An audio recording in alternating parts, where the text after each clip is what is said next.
It is expected anytime now. It could happen during the time of this recording before it even gets uploaded to your favorite Brandon's World podcasting platform. Aaron Rodgers is expected to make his decision.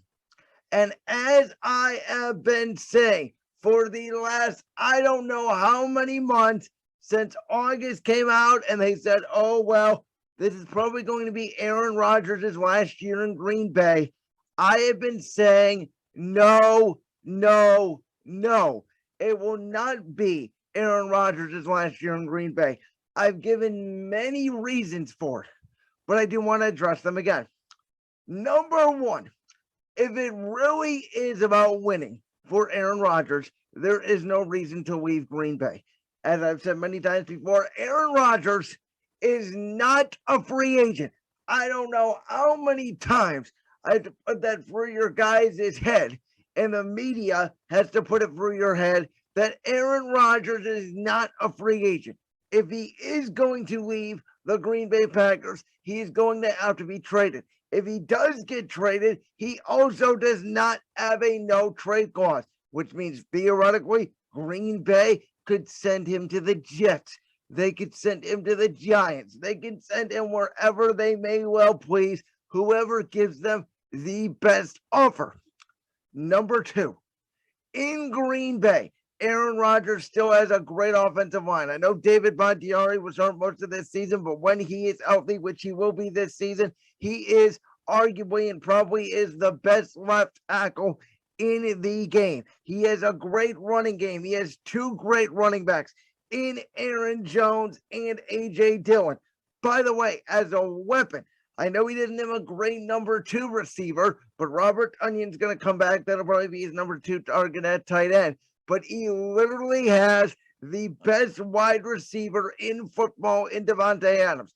At this point, I think you're arguing between Tyreek Hill, DeAndre Hopkins, Cooper Kupp for 2, 3, and 4.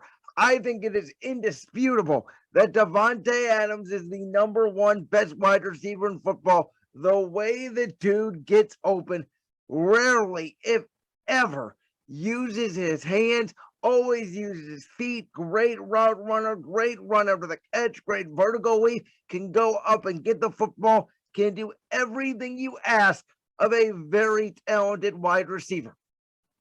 Thirdly, his defense. Now, I know they may lose Cedarius Smith. I know they may lose Preston Smith. It's not going to be as good of a defense. They're still going to have Rashawn Gary. They're still going to have Jair Alexander on the back end. They're going to try to bring back Rasul Douglas. They will be fine defensively. It's still going to be, in my opinion, an average, if not an above average defense, just not top 5. What it has been the last couple of years, it'll probably be top 10. And fourthly, when you take a look at the AFC versus the NFC, let's just say the AFC West, for example. Does Aaron Rodgers really, do you guys truly believe he wants to go to Denver and face Patrick Mahomes, Justin Herbert, and Derek Carr 6 times a year? That would be the NFC West on steroids, because who knows if Russell Wilson's going to stay in Seattle. A little bit later in the show, we're going to play NFL QB free agency version, a minute to win it. I did this last year on my radio show, Buckscore Radio, where I think about half the teams in the league, because at this point, half the teams in the league have to make a decision at some point on who their quarterback is going to be in 2022. And I have a minute to talk about each team / their quarterback, because sometimes, like this opening segment, I feel like I ramble on a little bit too long. So the minute to win it kind of holds me to that minute standard. The great game show that of course, the wonderful Guy Fieri hosted. So does, if Russell Wilson leaves Seattle, that even opens up another empty spot for Aaron Rodgers and the Green Bay Packers. And the way I see it right now, the Packers are at worst the second best team in the NFC, right behind the defending Super Bowl champion Los Angeles Rams, who are going to be without Odell Beckham Jr. with that torn ACL for most of the season next season. I know they're going to bring back Robert Woods. But as we saw last year with the Tampa Bay Buccaneers, who, by the way, brought back all 22 defensive starters, and all 22 starters, I mean 11 offensive, 11 defensive. Sorry, guys, first show back. I'm a little rusty. It's okay. They brought back all 22 starters. They got beat in the divisional round. Did they get beat by the Los Angeles Rams? Absolutely. Did the Rams try to cost themselves the games? Absolutely, they did. I believe next season it's going to be tough for Sean McVay and the Los Angeles Rams to motivate themselves. And I believe Aaron Rodgers is hearing the outside noise about how he did not play well in that game against the 49ers, particularly in the first half when it was not a snowstorm.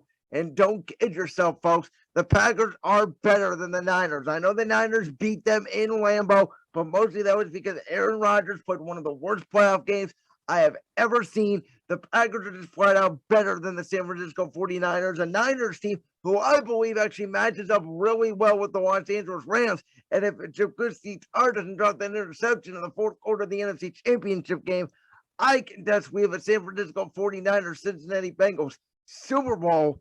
And as I just said, the Packers are better than the Niners. So if I'm Aaron Rodgers, I'd like to play Kirk Cousins twice a year. I'd like to play Jared Goff twice a year. And I'd like to play Justin Fields twice a year, as opposed to, by the way, Patrick Mahomes, Justin Herbert, Derek Carr, and 3 good coaches in the AFC West. With Brandon Staley, who, even though he's a defensive coach, he thinks very offensively minded with all the times he goes for it. You add in Andy Reid, you add in Josh McDaniels, who's just going over to Vegas. Those are 3 great offensive minds. In Chicago, you have a new head coach in Matt Eberflus.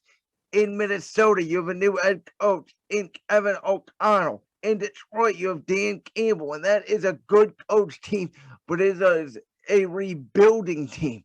By far, Green Bay would win the NFC North. Again, you guys will see as we get into late March. As soon as free agency ends, you can mostly predict what is going to happen next season in the NFL in terms of the divisional winner and the playoff teams.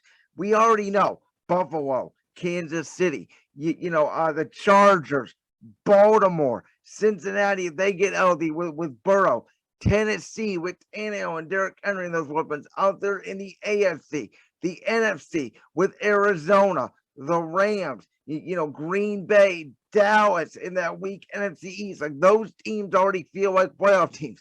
Even San Francisco with Trey Lance feels like a playoff team. So there's a lot of dominoes to fall, but at the end of the day, we already know who's a playoff team and really who's not. The draft makes a difference maybe once in a while here or there. Maybe gives you a piece or two. Like Jamar Chase, obviously, given to the Cincinnati Bengals, I think is that extra piece that put them over the top. But listen, the Bengals had weapons last year. They just put it all together a year earlier than expected, but you could kind of see it coming.